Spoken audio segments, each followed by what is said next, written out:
harkokin kasuwanni, a harkokin biranen, a kan titunan akwai canje-canje da ake yi, wanda a tsarin mai girma gwamna shi ne za a kame da Kano birnin da zai yi kwamfitin, zai yi gogayya da manyan birane na duniya, wanda alhamdulillahi za mu ga cewar jihar Kano tana ta samun lambar yabo ta hanyar tsafta, ta hanyar kyautata muhalli. Yanzu insha Allah muna so da karfin ikon Allah da karfin wannan hukuma da kuma taimakon mai girma gwamna, muna so jihar Kano biranen mu su zama cewa suna daga cikin mega cities not only in Nigeria as a whole Africa insha Allah. Hukuma kamar da take ganin irin unguwanni da ake barin su ba tare da drainage ba, irin wurin da ake bari ba mu kwata da dai sauransu haka,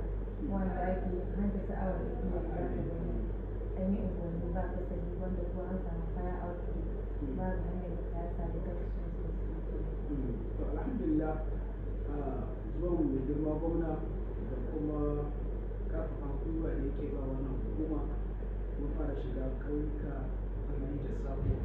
muna kawo canji, kuma insha Allah a kasafin bana da ake kokarin yi insha Allah na 2026 akwai proposal da muke da shi wanda insha Allah duk irin waɗannan ƙauyuka da kuma wannan lokuna da ba sa unaccessible in an samu fire outbreak ba na iya shiga ba, kuma za a ga cewa idan an samu damina akwai overflowing na ruwa, sannan za a ga cewa gaba ɗaya ungoyin ma da ya mutu hygienic. Idan an samu outbreak na kamar cholera da irin su malaria, saboda wurare ne da ana ake ƙanƙasa sauro domin kazanta take iya kawo sauro. To mai girma gwamna insha Allah akwai tsarin za a shiga wannan lokuna a farke kwatocin, a gyara su, a rufe su, a sa interlocking, a sa street light, domin shi sauro baya son kazanta ko baya son haske. To yayin da aka yi wannan abu insha Allah lokunan mu za su ga cewa ana iya shiga da hanyar sauro, ana iya shiga da mota, kuma lafiya ne da lafiya za a iya fito da shi, wanda ni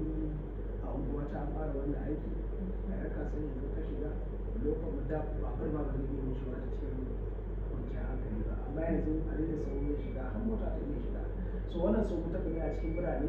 insha Allah, har ƙauyuka a tsarin mu da kuma abin da muka sa a cikin budget insha Allah za mu penetrate in every look and cranny da Kano State mu ga cewa wannan aiki da wannan buri na mai girma gwamna da tsara birane da kawo tsafta da kawo ci gaba insha Allah za a same shi. Kuma za mu ga cewa abin da ake magana a turai ko a sauran kasashen duniya ba wani abu bane shi ne tsafta da rufe kwatoci da haske din nan.